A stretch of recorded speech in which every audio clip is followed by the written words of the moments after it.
Bonjour et bienvenue dans cette nouvelle émission des lettres et racines hébraïques. Aujourd'hui, nous allons revisiter un personnage de l'Ancien Testament au temps des patriarches en Canaan. Ce personnage est une femme, Rebecca. Elle sera l'épouse d'Isaac, le fils d'Abraham. Nous verrons plus précisément les événements qui vont se mettre en place, amenant les épousailles entre Isaac et Rebecca, ainsi que la symbolique que nous pouvons tirer sur un plan prophétique et spirituel. Regardons le contexte de cette époque. Abraham, très âgé, prend l'initiative de chercher une épouse pour Isaac son fils, non pas en Canaan, mais au loin en Mésopotamie. Il envoie pour cela Eliezer, son serviteur, et cet événement va mettre l'accent sur l'œuvre providentielle de Dieu. Dieu conduit, et c'est son œuvre qui intervient. Il n'y a ici aucune parole de Dieu, aucun miracle dit surnaturel ou oracle prophétique. Les événements mènent leur cours à propos, et on voit aussi le rôle préparatoire de la foi au travers de la prière personnelle et la recherche de signes de l'action discrète de Dieu. Il y a donc providence, mais aussi responsabilité humaine. En effet, l'Éternel va assurer l'accomplissement de sa promesse en guidant le serviteur d'Abraham afin qu'il trouve une épouse pour Isaac. Confiant que l'Éternel le conduirait, Eliezer priera afin que la future épouse d'Isaac lui donne de l'eau à lui ainsi qu'à ses chameaux. C'est donc dans un point d'eau que va se jouer la rencontre. Effectivement, c'est bien auprès d'une source que commence l'histoire de Rebecca. Chaque soir, après la chaleur du jour, les femmes avaient coutume d'aller chercher de l'eau. C'était un moment de rassemblement, de joyeux échanges, de propos qui font l'actualité du voisinage. Rebecca, elle aussi, part chercher de l'eau. Elle est la fille de Bethuel, petite fille de Nahor, frère d'Abraham. Parlons dans un premier temps de la source, du puits. Le puits où Rebecca va pour puiser de l'eau. Le puits en hébreu c'est Be'er, un bet, un aleph et un resh. Cela signifie le puits, la source. Prononcer Bahar, cela signifie expliquer, devenir clair.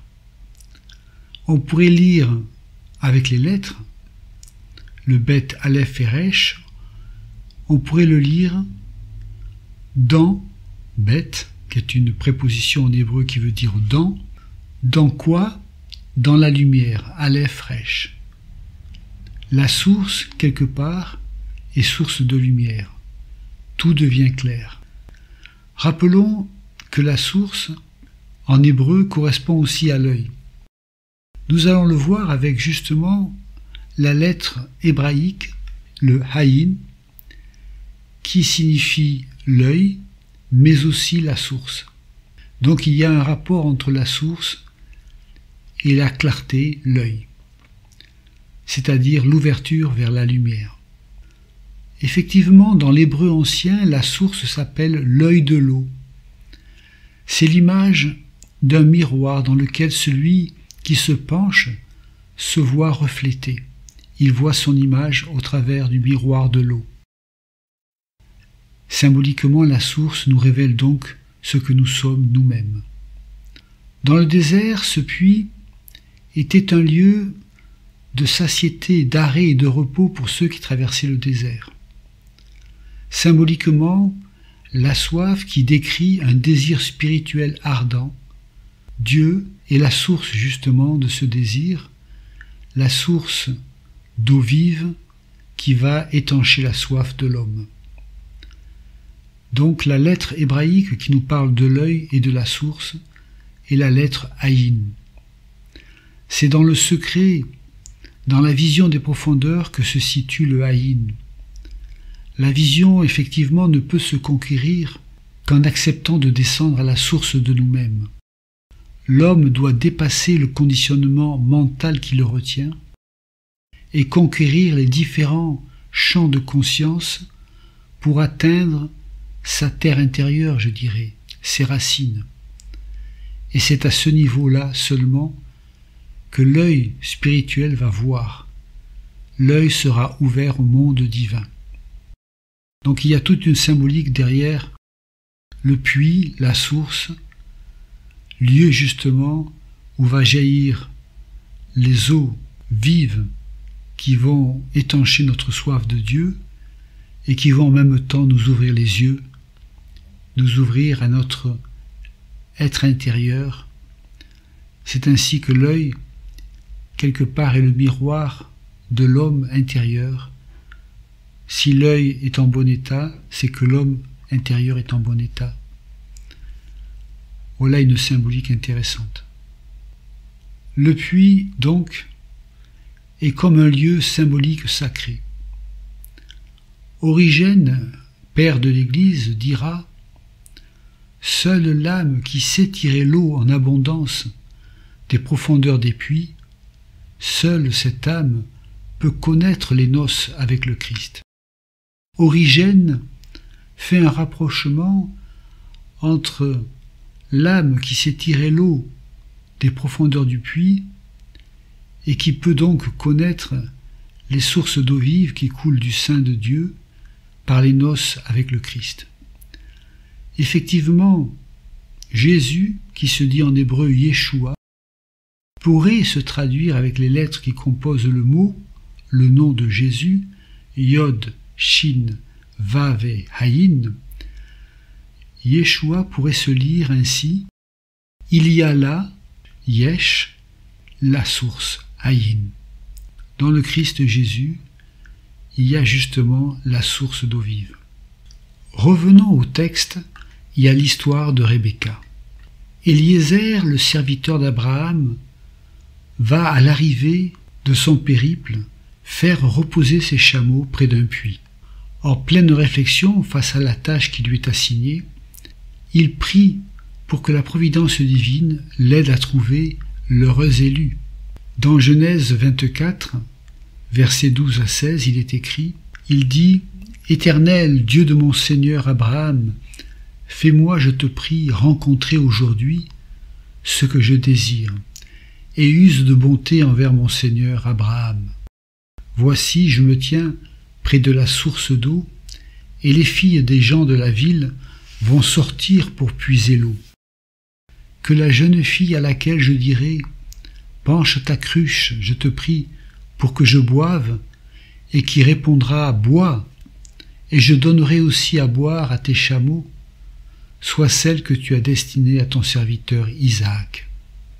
Et par là je connaîtrai que tu uses de bonté envers mon Seigneur. Il n'avait pas encore fini de parler que sortit, sa cruche sur l'épaule, Rebecca, née de Bethuel, fils de Milca, femme de Nahor, frère d'Abraham. C'était une jeune fille, très belle de figure, elle était vierge, et aucun homme ne l'avait connue. Elle descendit à la source, remplit sa cruche et remonta. Voilà le texte. C'était une jeune fille, Nahara. Il est dit que Rebecca était vierge. Betula. Dans le mot de Betula, qui signifie vierge, il y a la racine bat, un bet et un tav, qui signifie effectivement la jeune fille qui n'a pas encore connu d'homme, la vierge, Betula, donc vient de cette racine bat. Aucun homme ne l'a touchée. Sa pureté est morale et physique. Elle n'a rien à voir avec les idoles impudiques. Ce soir-là, elle vit sans étonnement une dizaine de chameaux menés par leur conducteur vers le lieu de la source. Rebecca se dit Rivka en hébreu. C'est un resh, un bet, un kof et un he. Rivka, Rebecca donc, signifie attelage, corde avec un nœud coulant, c'est-à-dire une jeune femme à la beauté ensorcelante. Rebecca contient la racine qui rêve, qui veut dire l'intimité, la proximité, le voisinage. Il y a aussi la racine keva, qui veut dire le ventre, l'estomac, en fait les entrailles quelque part. Ainsi, Rebecca, dans son nom, nous parle d'intimité et d'une femme attachante. Et Rebecca est la réponse à la prière d'Éliézer.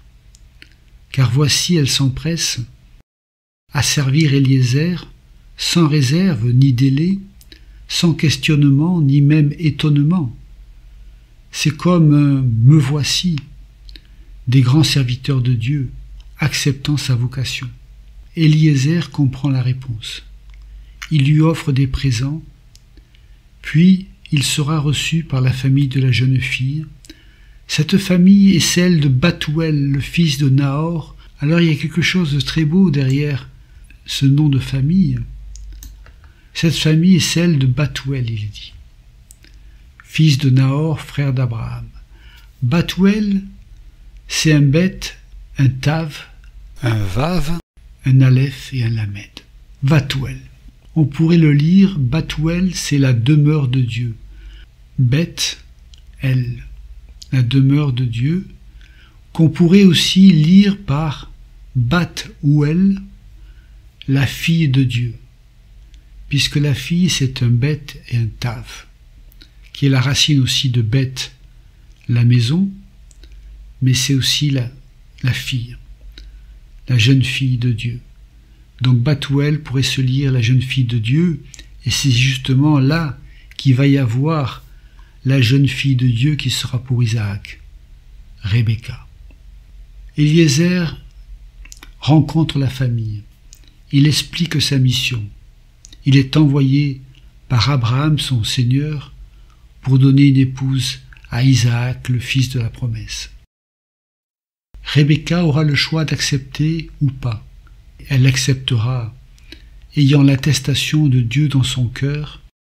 Le récit du serviteur parlera en elle, et elle le suivra vers les épousailles avec Isaac, fils d'Abraham. Ainsi, le convoi va partir. Elle quitte son pays, sa famille, comme jadis le patriarche Abraham avait quitté sa famille, sa patrie, pour aller en Canaan. Elle, dans ce convoi, part aussi pour Canaan, vers le sud de Canaan, dans le pays du Midi, où se trouvent les tentes d'Isaac. Dans Genèse 24, il est écrit « Cependant Isaac était revenu du puits de Lahai-Roi, et il habitait dans le pays du Midi. Un soir qu'Isaac était sorti pour méditer dans les champs, il leva les yeux et regarda, et voici des chameaux arriver. Rebecca leva aussi les yeux, vit Isaac et descendit de son chameau. Elle dit au serviteur, « Qui est cet homme qui vient dans les champs à notre rencontre ?» Et le serviteur répondit, « C'est mon Seigneur. » Alors elle prit son voile et se couvrit. Le serviteur raconta à Isaac toutes les choses qu'il avait faites. Isaac conduisit Rebecca dans la tente de Sarah, sa mère. Il prit Rebecca qui devint sa femme, et il l'aima. Ainsi fut consolé Isaac après avoir perdu sa mère. Il est dit qu'Isaac, comme Rebecca, se trouvait près d'un puits. Pour Isaac, c'était le puits de Lahai-Roi, qui signifie le puits du vivant qui me voit. Oui, le Seigneur nous voit, le Seigneur voit Isaac, et Rebecca qui lève ses yeux voit aussi Isaac et descend de son chameau. Elle demande au serviteur « Qui est cet homme ?»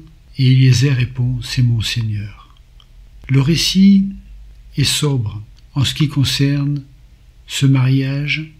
Les choses se passaient peut-être plus simplement dans la famille d'Abraham, peut-être aussi parce que Isaac était en deuil de sa mère Sarah, qui venait de perdre. Pourtant l'essentiel est dit. Isaac conduisit Rebecca dans la tente de Sarah, sa mère. Il prit Rebecca qui devint sa femme, et il l'aima. C'est la première fois qu'à propos de l'union d'un homme et d'une femme, le mot amour est prononcé dans la Bible. Le couple Isaac-Rebecca nous est présenté comme un modèle de vie conjugale. L'union de l'homme consacré à Dieu et de cette jeune fille vierge. L'homme découvre la compagne qui lui est accordée dans le plan divin et il s'émerveille. On a tendance à penser que l'amour ne peut naître que d'une rencontre spontanée, d'un coup de foudre. Le mariage d'Isaac et de Rebecca a été arrangé d'une certaine manière. Pourraient remarquer certains, ce ne peut être un mariage d'amour. Pourtant ce sera un mariage d'amour. Il y a là la main de Dieu, l'arrangement divin pour ainsi dire. Voyons à présent l'interprétation que nous pouvons faire de cette histoire entre Rebecca et Isaac. Dans cette histoire, nous trouvons une typologie remarquable chez les principaux personnages. Nous trouvons en Abraham le Père, Dieu le Père, en Isaac Jésus-Christ, et en Liézer le serviteur, le Saint-Esprit, et en Rebecca l'Église. Effectivement, Abraham est l'image du Père. Son nom, Avram, signifie le père d'une multitude. Il y a la notion du Père dans Abraham. Dans Isaac, il y a la notion du Fils. Il incarne le Messie qui attend son épouse. Effectivement, nous avons dans l'histoire d'Isaac, image du Fils, nous avons l'image du Messie qui va être amené vers le sacrifice. Isaac va porter le bois du sacrifice demandé par Dieu à Abraham quand il lui demande « Offre-moi ton fils en sacrifice ». Isaac porte le bois comme le Christ portera la croix. Il y a là le prototype du Christ offert en sacrifice. Puis il y a Eliezer, le serviteur d'Abraham. Eliezer qui veut dire l'aide de Dieu. Eliezer, c'est un aleph, un lamed, un yod, un haïn, un zaïn et un resh. Il y a donc la racine Ezer qui veut dire l'aide, le secours, l'aide. L'aide de qui? L'aide de Dieu, aleph, lamed. Eliezer, l'aide de Dieu. On peut voir dans ce mot que le serviteur donc incarne le Saint-Esprit, qui œuvre pour rechercher l'épouse du fils de son maître. Puis il y a Rebecca. Rebecca, dans cette histoire, symbolise l'Église. Rebecca sera l'épouse d'Isaac le fils, comme l'Église est l'épouse du Messie Jésus. Rebecca, comme l'Église, va aimer et accepter les épousailles du Fils sans l'avoir vu. Nous avons aimé Jésus, nous nous sommes convertis, alors que nous ne l'avons pas vu. Le Seigneur dira dans les évangiles, heureux ceux qui ont cru sans avoir vu. Donc Rebecca incarne l'Église, qui aime et accepte les épousailles avec le Fils sans l'avoir vu. Même si elle n'a pas vu le Fils, elle va l'aimer parce que le récit du serviteur, qui représente le Saint-Esprit, va toucher son cœur et la convaincre intérieurement. Elle reçoit aussi des présents. Ce sont les arts de l'héritage à venir. Pour nous, les arts de l'Esprit, pour les croyants dans le Messie. Le Saint-Esprit ainsi revêt l'Église de la justice de Dieu et des dons spirituels.